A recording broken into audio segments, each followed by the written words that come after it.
केंद्रीय गृहमंत्री अमित शहा यांचा महाराष्ट्र दौरा चर्चेत आहे।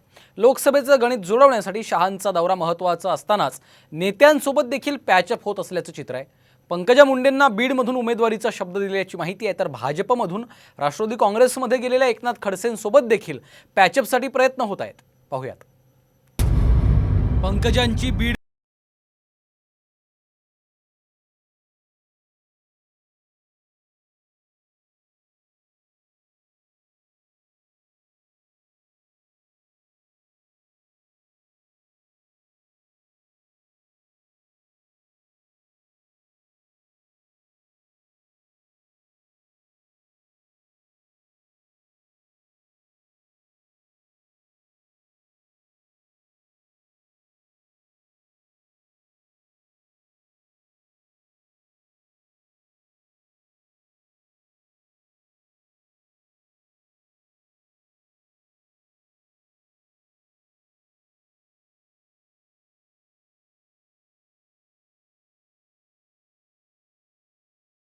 छत्रपती संभाजीनगरमध्ये झालेल्या केंद्रीय गृहमंत्री अमित शहा यांच्या सभेत आणि दोघांच्या संवादामध्ये राजकीय पटलावरचे नवे संकेत मिळाल्याची चर्चा आहे। इतकंच नाही तर ज्येष्ठ नेते आणि आताच्या राष्ट्रवादीचे आमदार एकनाथ खडसे यांचंही पॅचअप होईल अशी शक्यता वर्तवली जात आहे।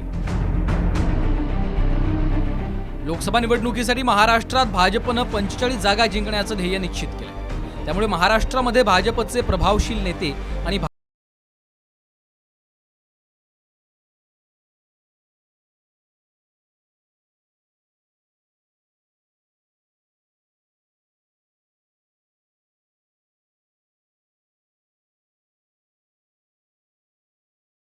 मुंडे यांच्याकडनं मराठवाड्यातल्या स्थितीचा आढावा घेतला। त्यानंतर त्यांनी निवडून येण्याची क्षमता याच एकमेव निकषावर उमेदवार निश्चित करण्याचे निर्देश दिले। याद्वारे शहा यांनी एक प्रकारे पंकजा मुंडे यांच्या उमेदवारीलाच कौल दिल्याचं बोललं जातंय। त्यामुळे पंकजा मुंडे यांची बीड लोकसभा मतदारसंघातली उमेदवारी निश्चित झाल्याचं मानलं जात आहे। दुसरीकडे अमित शहा यांच्या जळगाव दौऱ्यापूर्वीच सरकारने राष्ट्रवादीच्या शरद पवार गटाचे नेते एकनाथ खडसे यांच्यावरील कारवाईला देखील ब्रेक लावलाय। त्यामुळे भाजपनं त्यांच्याशीही पॅचअप करण्याचं धोरण आखल्याचं स्पष्ट होतं।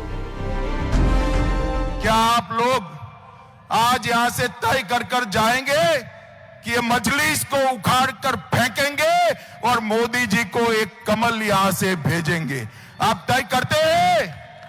जोर से बोलिए, तय करते हैं? मोदी जी को 400 पार कराओगे?